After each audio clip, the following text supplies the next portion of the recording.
Hello everyone, I'm Forceman Freelava, and this is Mayan Speedplay number 13. We left off with the British having just declared war on us. We're going to ship 12,000 men up into North America, build a new army, which was just going to be our regular army, 6 infantry, 2 cavalry, 4 artillery. It's good to just have as much artillery as we can without having it go overboard. We turn on all of our forts and get ready for a probably very long and protracted war. Now, we are kind of not in a strong position for this. We did win the last war. Hopefully we'll win this war in a similar manner. And we do kind of have a similar plan as well. First step is going to be to just overthrow the 13 colonies, get all of our forces, vaguely at least, into position. And once we've defeated the 13 colonies, we'll move south, probably recapture South America, just like we did in the last war, assuming the British are going to attack in the same spots. And Castilian Brazil has asked for us to support their independence. We do go ahead and do that. We're not in the best position to be doing this, however, it is too important strategically, long-term, that they get their independence. So we will actually just do that and hope for the best. The British just took the war score, which was an island in the Caribbean. That's kind of unfortunate. Their navy will just overwhelm ours. If we're lucky, though, we'll be able to just sneak in a couple blockade-running ships and drop off at least 1,000 men. In the 13 colonies, however, we just destroyed their army. Didn't sack wipe them, but we can just chase them down throughout the countryside. And our 554 heir is now our king, which is just tremendous news and will help us immensely in the future. So with that all taken care of, it is potentially a new golden age for our country if we can just get through this war decently well. We do go ahead and begin splitting off forces to siege out the 13 colonies, which hopefully will be concluded fairly successfully. All of our forces are moving throughout, and once we have finished all of this, we can look at the damages in the south. Overall, though, we shouldn't be in too terribly weak of a position. And the war score is 0 despite the fact that -1 despite the fact that they do control the war goal. And we'll just be able to take that back hopefully whenever. They are attacking us in South America, though, which is problematic. If we are able to take and just hold the war goal, that will help us immensely. And we begin shipping our troops, or I guess more accurately, just sending our troops south. We're going to go ahead and attempt to get the war goal in a moment. However, it is a risky proposition, so we might just keep our forces where they're at for now. We do have 2,000 men on an island, but we can't pick them up without losing our navy to their navy, just waiting nearby menacingly. So what we will do is build up 3 additional transports and just grab one of the smaller elements of our armies, since we've split them all up into groups of 3,000 anyway. We'll just pluck up one group and send them over to the war goal, and then hopefully be able to escape right on back. Their navy is moving, though, which in part does free up our trade ships. So we're just going to combine our fleets into one, hopefully large enough to survive a British attack, long enough to escape fleet, and just go ahead and drop these 3,000 men on the war goal. They are going to attack us. Luckily, we did merge our fleets and we got our troops off. So all of the things that we needed to do got done. Unfortunately, it looks like we are going to be taking some losses. We do escape, losing 3 trade ships and 1 capital ship. Not really ideal. However, now we do have the war goal right now back in our control, so we do have slightly positive war score. And as soon as we're able, we're going to try to evacuate these ships so that we can continue plucking up our units. Sadly, we mistimed that, and we're attacked once again by the British, who are doing some significant damage to our fleet, and they just go right back to where they were, so we just move our armies overland towards Central America. We're still going to try, we do get 1 stability, which is pretty nice. We're back up at +3. And as soon as this clears up, we're going to try to get our navy out, because having naval transport capabilities is very nice. And sadly, the same thing happens. We're attacked once again. And that is just terrible. We've lost so many ships for no real gain. However, we may as well keep trying, since we do need the ships, and they're not doing anything helpful for us there, except taking our money. We do go ahead and narrowly avoid conflict. It looks like we can't avoid this one, though.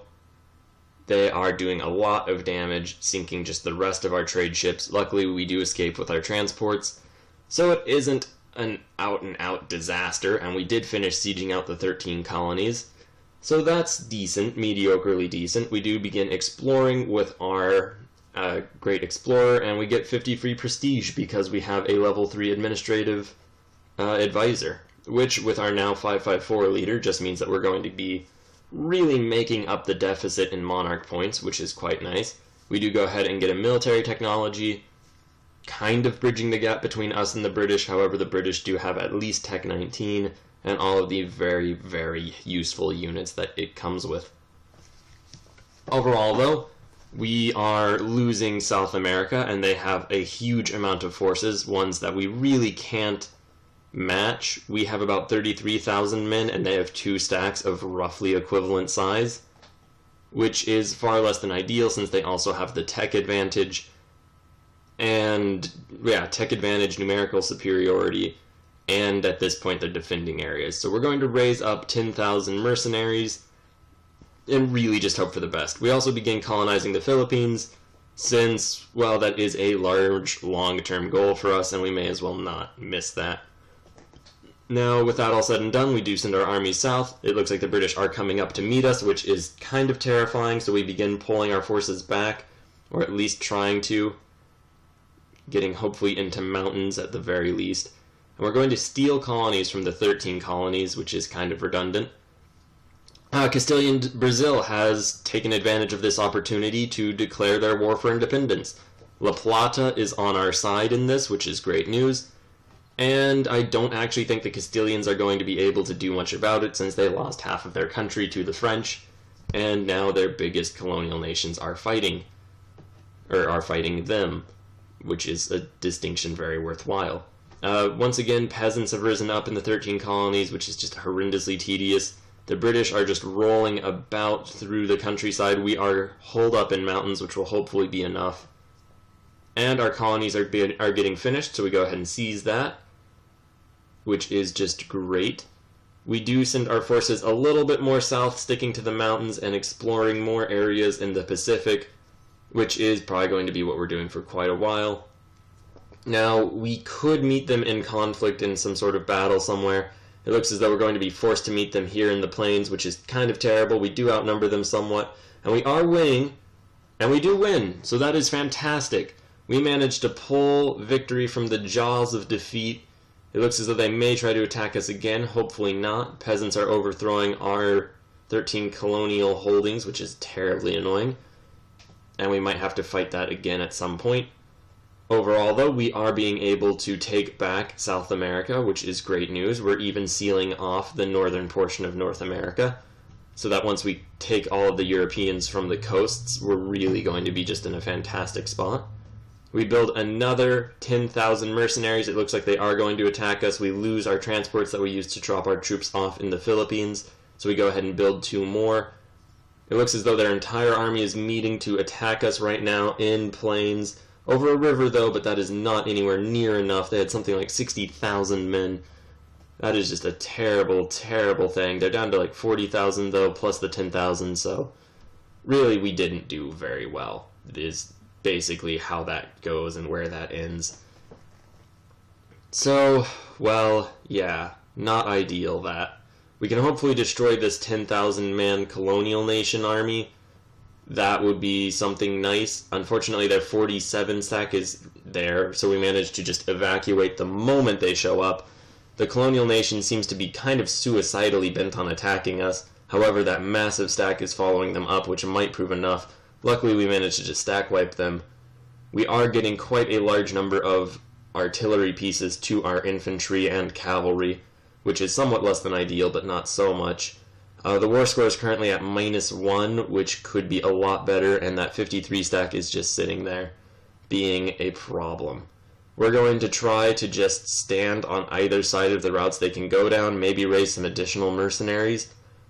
And in fact, something we do found an Indian trade company, so that's nice. That's a little moment of pleasantries when everything else is kind of falling apart. We go ahead and add some provinces to our Philippine Charter Trade Company, so that might give us an additional merchant later on.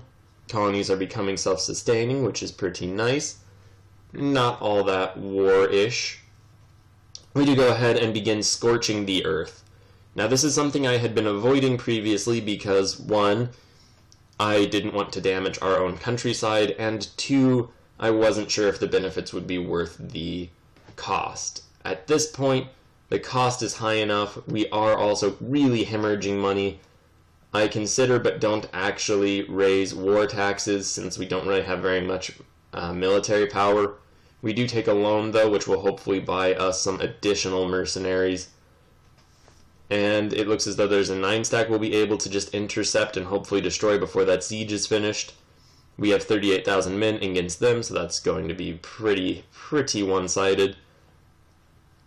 We continue to explore the Pacific. And it looks like we're going to have to try to rescue that army, or maybe not. They did split into two groups, one of which is just rolling up north. So we will try to get to a port, and the rest of our armies will go try to unsiege that fortress, and really just unsiege fortresses in general. You'll notice we're at minus 17 war score. For whatever reason, the game decided to autosave really abruptly and freezing the game for a moment. Even on 4 times speed, that was noticeable.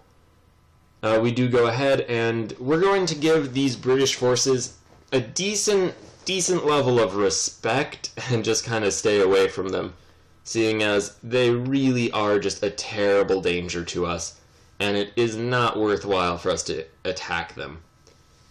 Now, that all being said, it looks like the 13 colonies gave in to their rebels, so we have to go re-siege them, otherwise they're going to just come right back and be another huge problem all over again. And we're generally just going to be avoiding the British armies as best we can, hopefully finishing that siege. They did offer us peace. I didn't want to look at it. We're just going to suggest offer and see what we have to give up. Once again, it's basically everything, which is obviously far too much. We do go ahead and build more armies, though, so we can take back the north, and we're just going to start trying to unsiege these provinces in the south, which at the very least is convincing the British not to keep pressing forward. We continue to explore because, it's war, but it's not the end of the world. And we do move our forces down. We get another technology, not a military tech this time. We do meet some British forces. Hopefully we'll be able to destroy them before their army shows up. Can we evacuate in time? It does not look as though we can. So that's going to be a terrible, terrible blow to our country. We just got stack wiped. These forces are going to try to escape into the uncolonized wastelands. They are also attacked, losing terribly. We managed to evacuate them, though. We need to raise more mercenaries. We need to take back the 13 colonies. We could have done a lot better in those last few moments. Most of our forces are mercenary now, which, weirdly enough, has given our manpower time to recover to a large extent. We are losing kind of small skirmishes against the 13 colonies, since no one really has an army up here any longer. But we're going to take over their countryside, and hopefully that will help us considerably.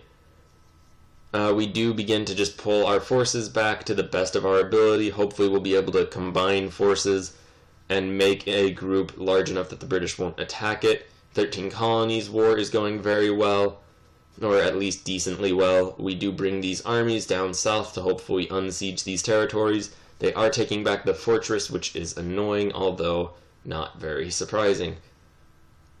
Alright, so the military situation could be better.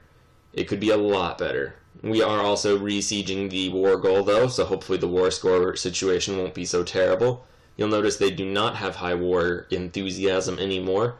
So once we get the war goal back, we should be able to get a decent level of peace. You see, we just took it back, so we're down to just minus 5% war score, which, while terrible, isn't god-awful. So that's kind of where we're at right now, if that sums it up well enough. It's not a great spot. We do get our armies more or less on the mountains. We're taking or renewing loans pretty frequently to an extent that's kind of worrying and definitely not ideal. Our forces, however, are in at least a decently defensible location. We did have to pull our navy back so it didn't get sunk. And we're going to group all of our forces together as quickly as we can because we don't want to die. Luckily, it looks like they're going back up north so we can siege back that fortress up in the northernmost portion of our South America. We also rush up to rescue those 10,000 men. You'll notice we're firing most of our advisors and turning off rooting out corruption just because we cannot afford it. Corruption is better than just poverty. Although I guess one does lead to the other. We do go ahead and attack that army. We do manage to save that victory. These forces have to evacuate from the fort as the 56 stack would just wreck into them. And alright, with that all said and done, we're going to break it off right here, come back, and deal with the war as it unfolds. Thank you very much for watching.